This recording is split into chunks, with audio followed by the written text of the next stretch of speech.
আসসালামু আলাইকুম ভিউয়ার্স, আজকে আরেকটা ভিডিও নিয়ে চলে আসলাম। এটাও মূলত পরিমিতির অধ্যায় থেকেই করা, বৃত্ত সম্পর্কিত। সৃজনশীলটা মনে হলে একটু করানোর প্রয়োজন। এই সৃজনশীলটা আমরা প্র্যাকটিস করে যেতে হবে। উদ্দীপকটা পড়ি এবং অঙ্ক সমাধান করা শুরু করে দিই আমরা।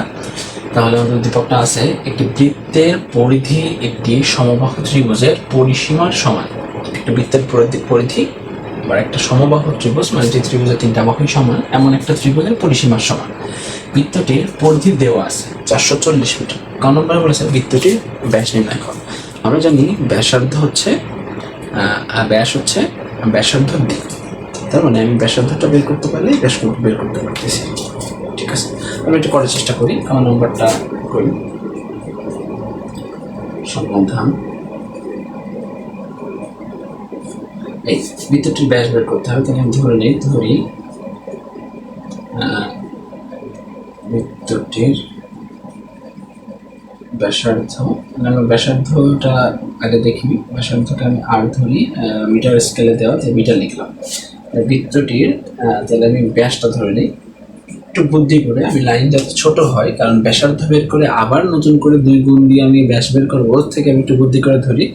যেহেতু ব্যাসার্ধ হচ্ছে সাথে 2 গুণ করলে, অর্থাৎ ব্যাসার্ধের সাথে যদি 2 গুণ দিই তাহলে মূলত ব্যাস পাওয়া যায়, অর্থাৎ ব্যাস হচ্ছে ব্যাসার্ধের দ্বিগুণ। বুদ্ধি করে ব্যাস সমান লিখি 2r। তাহলে আমার আলাদা করে আর বের করে আবার নতুন করে 2 গুণ দেওয়ার দরকার, এটাই ব্যাস হয়ে যাবে।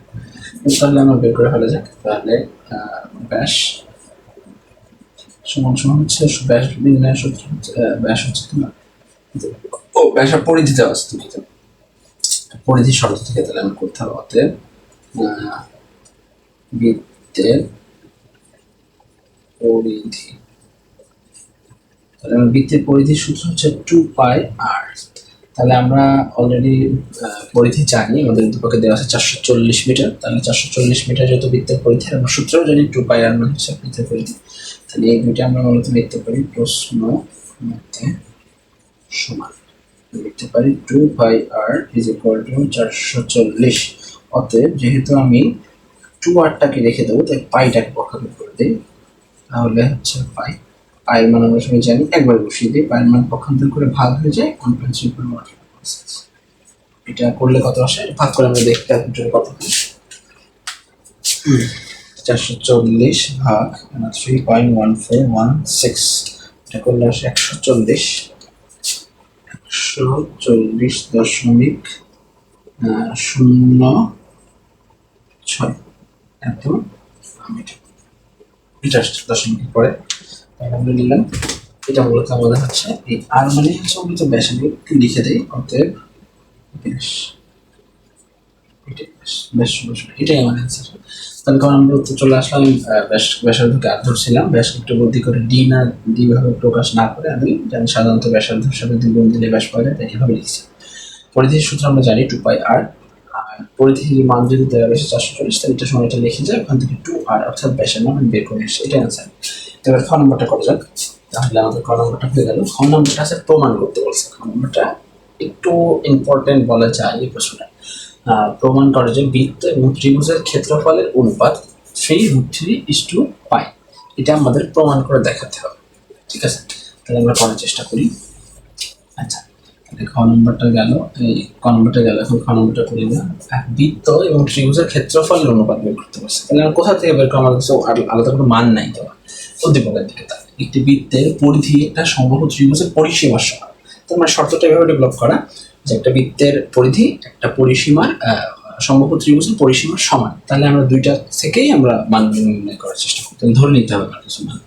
ধরি বৃত্তের ব্যাসার্ধ, বৃত্তের ব্যাসার্ধকে ধরি হচ্ছে r মিটার। ঠিক আছে, তাহলে আমাদের এবং প্রত্যেক, যেহেতু সমবাহু ত্রিভুজের কথা বলা আছে, সমবাহুটা ধরি, প্রত্যেক সমবাহু, ভুল লেখা হয়নি, লিখি সমবাহু ত্রিভুজের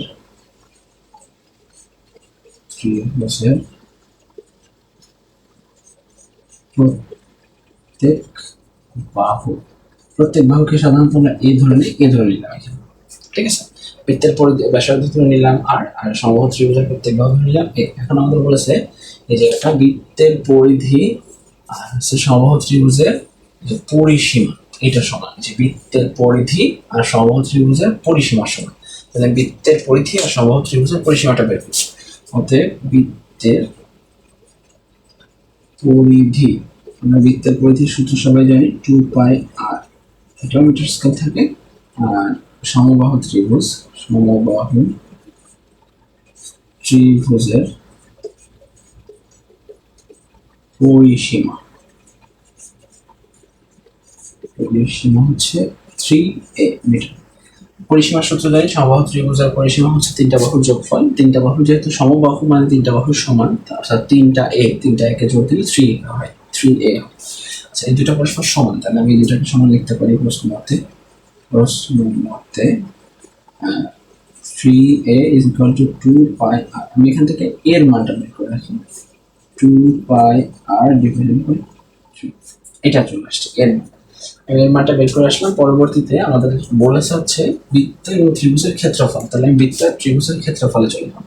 আমাদের এই দুইটা সূত্রই জানা নাই, অর্থাৎ বৃত্তের এবং ত্রিভুজের ক্ষেত্রফলের সূত্র, এটা আমাদের মুখস্থ বিদ্যা এখন করে। আমি একটু লিখে নিই যে আমরা জানি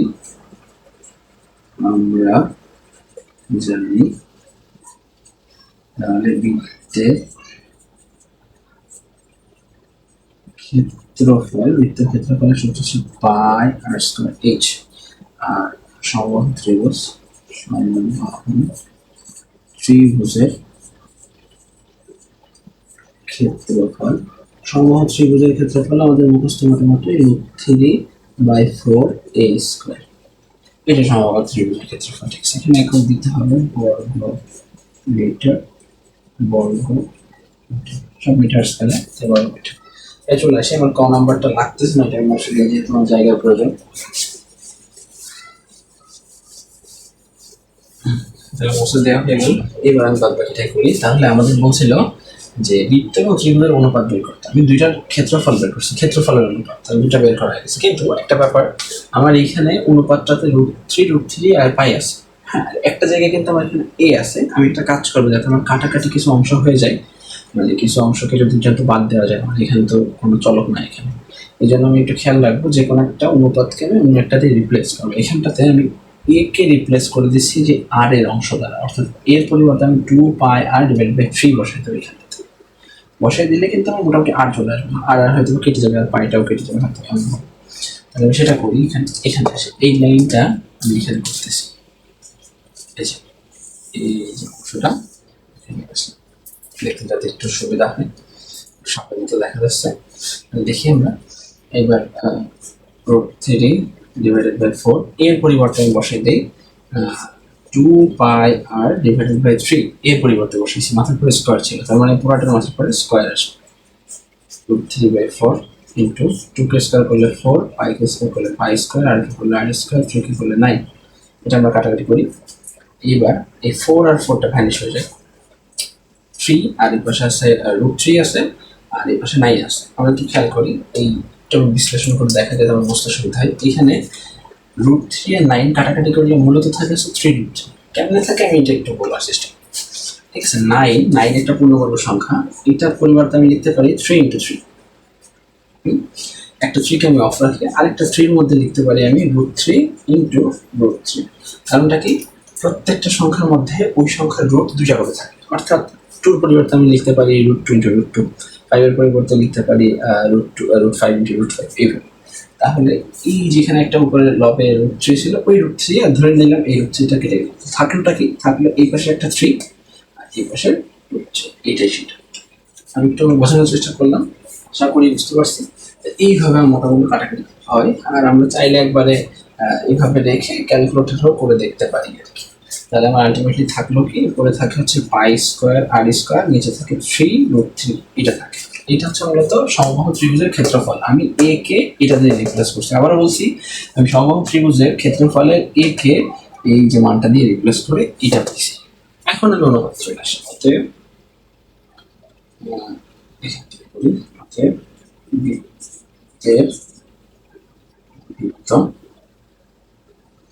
বৃত্ত ও ত্রিভুজের ক্ষেত্রফল ক্ষেত্রফলটা কেমন আসে? প্রথমে বৃত্তের কথা বলা, তাই বৃত্তেরটা পাতায় বৃত্ত হচ্ছে পাই আর স্কোয়ার, আর হচ্ছে অনুপাত না? হ্যাঁ, এই কথাটা একটু উল্লেখ করতে হবে। এই নিচে আসি পাই আর স্কোয়ার, আর অনুপাত এভাবে রাখলাম, আমি ইস্টু দিয়ে রাখলাম, পরে আসছে পাই আর স্কোয়ার আর 3√3। এটা নাই এখানে, ঠিক আছে? মানে অনুপাতের অ্যান্সারটা এইটা, মানে প্রমাণটা এই যেটা চাইছে এইভাবে আসতে হবে। যদি এরকম দেওয়া থাকতো আমরা ওইটার কাছাকাছি আসার চেষ্টা করি। কিভাবে? আমরা জানি অনুপাতটা মূলত অনুপাতকে আমরা ভাগ আকারেও লিখতে পারি। হ্যাঁ, আমরা অনুপাতটাকে ভাগ আকারে লিখতে পারি, আর ভাগটাকে যদি উল্টাই তাহলে গুণ লিখতে পারি। অর্থাৎ ভাগের পরিবর্তে যদি আমরা গুণ লিখি তাহলে সেটা যদি ফ্র্যাকশনাল নাম্বার বা ভগ্নাংশ থাকে তাহলে সেটা উল্টাই যায়, অর্থাৎ লবটা হয় হরটা লব। আমি একটু ভেঙে ভেঙে দেখাচ্ছি। পাই আর স্কয়ার, এই ইস্টু বা অনুপাত, এটার পরিবর্তে আমি লিখতে পারি ভাগ। আমি চাচ্ছি ভাগ না লিখে যাতে একটু ছোট করা যায়, ভাগের পরিবর্তে গুণ লিখবো। যখনই গুণ লিখবো তখন ডান পাশটা উল্টে যাবে, অর্থাৎ হরটা লব হয়ে যাবে, লবটা এটা নিচে 1 আছে। কাটাকাটি করার জন্য আমি বোঝানোর চেষ্টা করছি। এই পাই পাই স্কোয়ার কাটলে নিচে একটা পাই থাকে, আর স্কোয়ার ভ্যানিশ হয়েছে বোঝানোর জন্য। এটা যদি আমরা না দাগ দিয়ে কাটাকাটি না করে দেখে একবার লিখতে চাই, লিখতে যাবে, অসুবিধা নেই। তাহলে আমাদের আলটিমেটলি এখানে আসে কি, উপরে থাকে হচ্ছে, উপরে কিছু নাই, কাটাকাটি হয়ে গেছে সব, তার উপরে থাকতেছে হচ্ছে মূলত 3√3, আর নিচে থাকে হচ্ছে পাই আর 1 গুণ দিলে পাই। এখানে এই যে দাগ, দাগ মানে মূলত ভাগ, এটার পরিবর্তে দাগটা উঠে দিয়ে অর্থাৎ ভাগটা উঠে দিয়ে আমি আবার ইস্টু লিখতে পারি। এটাই আমার মূলত প্রমাণ চাইছে। ঠিক আছে, তাহলে আমরা বুঝতে পারলাম বৃত্ত ত্রিভুজের অনুপাতটা কি। এটা এখানে কোনো মান নিয়ে কাজ করা না, জাস্ট সূত্র আর কিছু বেসিক নিয়ম অনুযায়ী হিসাব নিকাশ করে এই প্রমাণটা করা। তো যাই হোক, আমরা এটা মোটামুটি দেখাতে পারলাম। এখানে লিখতে পারি তাহলে প্রমাণিত। এই হচ্ছে আমার মূলত খ নম্বরটা। এই পাশ থেকে আমি কাজ করছি, প্রথমে কিছু মান ধরে নিয়েছি, ধরে নিয়ে আমি সব মানগুলোকে এ দ্বারা রিপ্লেস করছি। অর্থাৎ এই যে যেটা সমান বলছিল এটার পরিধি আর এটা হচ্ছে পরিসীমা, সমান লিখে আমি এর মানটা বের করছি। ক্ষেত্রফল দুইটাই লিখছি। সমবাহু ত্রিভুজের যে ক্ষেত্রফলে এটা ছিল এটাকে আমরা যে কোনোভাবে আর দ্বারা রিপ্লেস করে এটা লিখছি, আর অনুপাত লিখে রাখি জাস্ট নর্মাল নিয়ম। এটা একটু ভালো করে কেয়ারফুলি দেখার চেষ্টা করবো এবং এই অঙ্কটা দেখে অবশ্যই নিজে নিজে চেষ্টা করবো যে বাসায় অন্তত একটা বারের জন্য হলেও একটু করার জন্য। আমি জানি এটা দেখলে হয়তো বেশ মানে সহজ মনে হবে যে না এটা তো পারবো, আমাদের পারা সম্ভব। ঠিক আছে, অবশ্যই পারা সম্ভব। তারপরে যদি ম্যাথমেটিক্স যেহেতু একটু যদি প্র্যাকটিস করা হয় তাহলে মনে আরও ফ্লুয়েন্সি আসবে বেশিরভাগ। তাহলে আমরা এটা মুছে দিই, আমি পরবর্তীতে চলে যাব।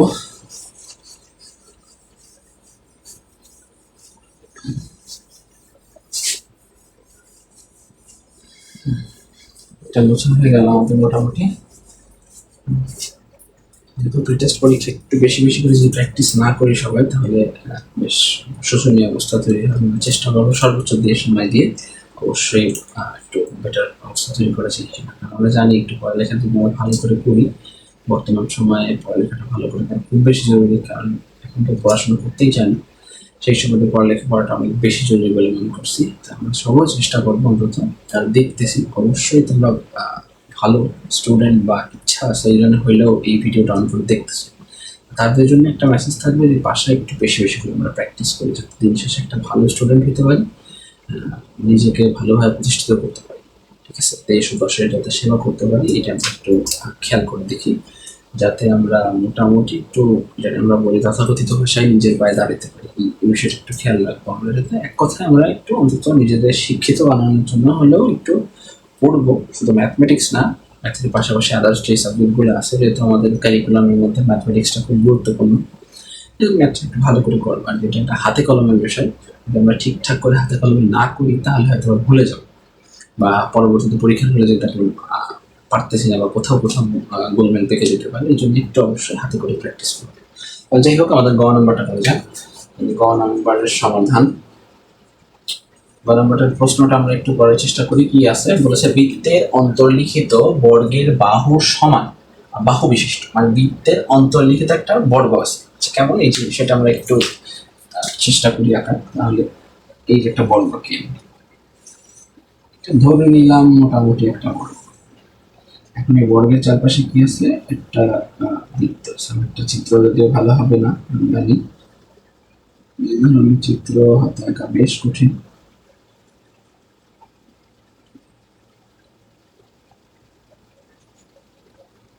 বৃত্ত আঁকার চেষ্টা করছি, যেগুলো আমি জানি না, মোটামুটি ধরে নিই এটা আমার বৃত্ত।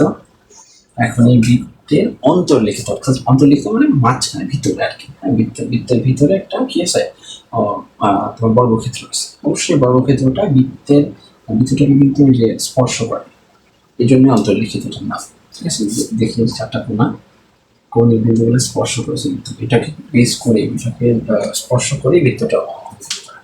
হ্যাঁ, এবার বলছে বর্গের বাহুর সমান বাহু বিশিষ্ট, তার মানে আমার এই বাহুটা বের করতে, এই যে বাহুটা, যেহেতু বর্গ বাহুটা সবসময় সমান হবে, এই বাহুটা আমরা বের করে নেব।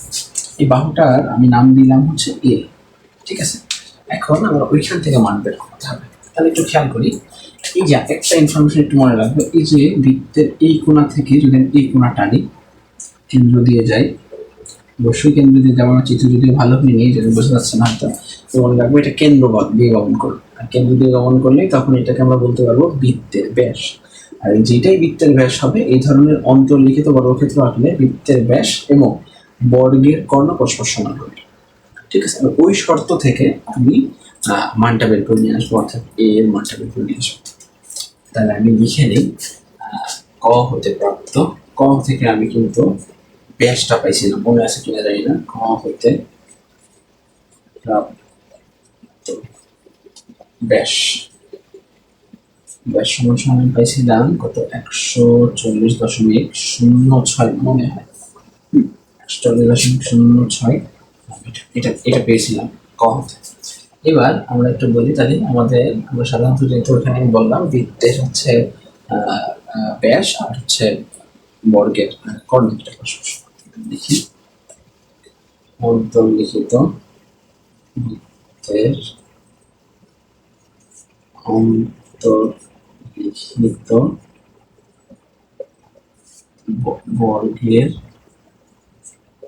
ক্ষেত্রে বৃত্তের ব্যাস ও বর্গের কর্ণ পরস্পর সমান হয়। এই কথাটা আমি একটু লিখে, অতএব লিখতে পারি যে ব্যাস যেটা আছে সেটা বর্গ হচ্ছে সমান। আমি বর্গকে, বৃত্তের বর্গের কর্ণকে, মানে বৃত্তের কর্ণের সূত্র হচ্ছে তোমার মূলত √2a। এখন আমি এখানে নোটটা লিখে দিই, দ্বারা আমি বর্গ প্রত্যেক কি বলে বর্গের হচ্ছে প্রত্যেক বাহুকে বোঝাচ্ছে, একটু সাইডে নোট লিখে দিচ্ছি, 140.06।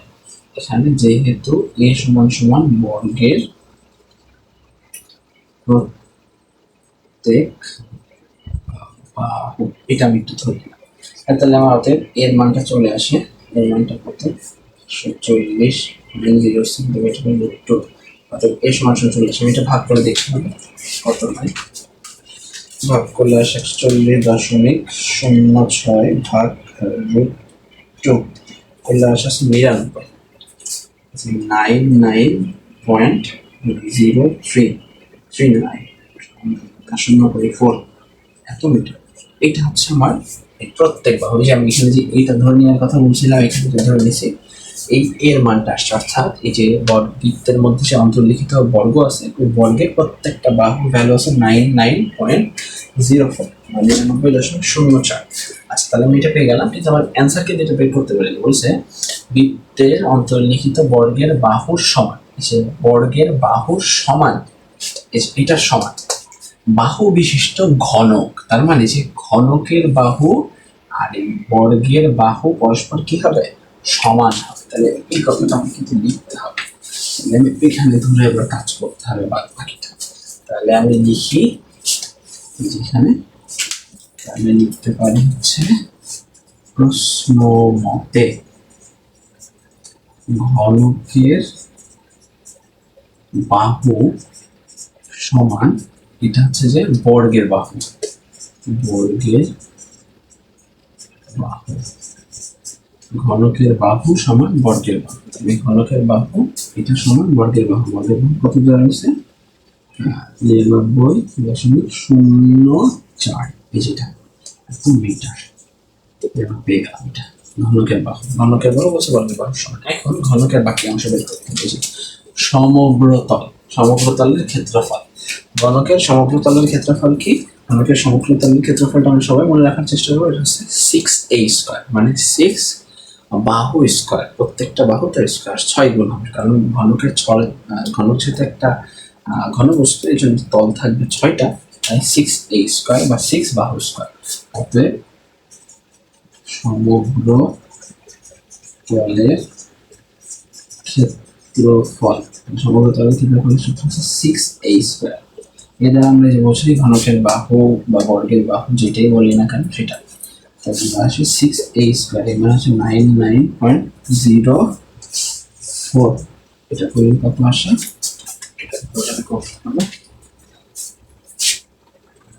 ইন্টু 6, 50 কত আসে? 500.3 না 2 এত মিটার। এই যেটা আসছে এটা একটা উত্তর। সমগ্র তলের ক্ষেত্রফল আমরা পেয়ে গেছি। এখন আমার আরো একটা উত্তর চাইছে, এটা হচ্ছে সমগ্র তলের ক্ষেত্রফলের পাশাপাশি আয়তন বের করতে বলেছে। আয়তন কি? আয়তন মানে হচ্ছে দৈর্ঘ্য গুণ প্রস্থ গুণ উচ্চতা। যেহেতু ঘনকের দৈর্ঘ্য প্রস্থ উচ্চতা পরস্পর সমান, তার মানে আমরা যেহেতু প্রত্যেকটা বাহুকে ধরি এ, তার মানে হচ্ছে এ গুণ এ গুণ এ, মানে এ কিউব, বা বাহু মাথার পরে 3 হবে আর কি। তোমার হচ্ছে কি বলে এটাকে, মানে বাহু গুণ বাহু গুণ বাহু আর কি। তাহলে এটাকে লিখে নিই, এবং হয়ে গেল আয়তন। কার আয়তন? অবশ্যই ঘনকে। এ কিউব, এ মানে হচ্ছে 99.04, মাথার পরে কিউব, ঘন মিটার। অবশ্যই যেহেতু আয়তন একক হবে ঘন মিটার, আমরা এটা করি কত আসে? 99.04, কত আসে? 951, বড় সংখ্যা 9,715.56 লিখি 6 ঘন। এটা আমার উত্তর। কত আসছে? 9,71,475.6 ঘন মিটার। এটা হচ্ছে আয়তন আমাদের। এই হচ্ছে মূলত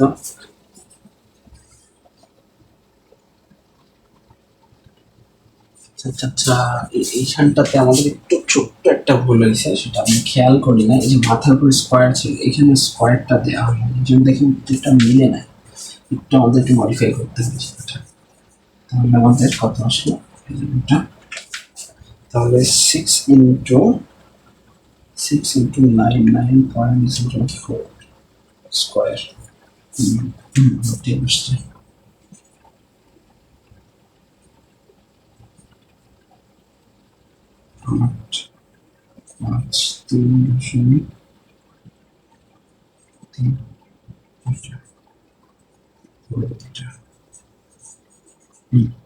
8.3। ঠিক আছে, এই মোটামুটি আমাদের চলে আসলাম।